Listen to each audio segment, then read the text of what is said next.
tiren, aku nggak terima. Tangis penjual ayam guling difitnah tetangga pakai ayam tiren hingga merugi. Viral di media sosial sebuah video pedagang ayam guling tak kuasa menahankan air mata usai dituduh menggunakan ayam mati kemarin. Dalam video, wanita yang diketahui bernama Sri Dewiyanti itu mencurahkan isi hatinya dengan emosi hingga tak kuasa menahan tangis. Ia mengaku sebelum mendapatkan kabar tersebut, ia sudah menaruh curiga karena dagangannya menurun drastis. Menurutnya, pelaku penyebaran fitnah tersebut telah meminta maaf kepada dirinya.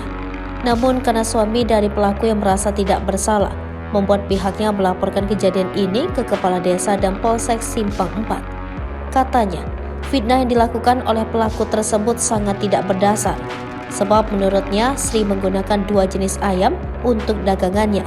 Ia mengaku tudingan tersebut diduga karena dirinya nekat menjual ayam guling dengan harga paketan murah. Sementara Rono, seorang pelanggan, mengaku tidak berpengaruh adanya isu bahwa Sri penjual ayam tiren.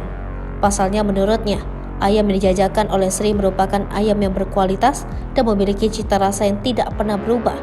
Pengakuan Sri usai video yang dibuatnya viral, kini penjualannya mulai berangsur naik dan kembali mendapatkan kepercayaan pelanggannya. Jangan kau kira aku main-main.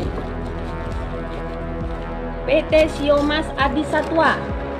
Ada mereknya semua kak. Banyak, 400 goni ada. Iya kak, aku coba kuatnya kak. Rapuh kali aku kak. Hari ini kak, iya. Aku dibilang jualan tiren. Aku kan jual ayam betul. Ayamnya ayam ini. Aku biar dapat tipis. Tapi janganlah dibilang aku jual ayam tiren. Aku nggak terima. Aku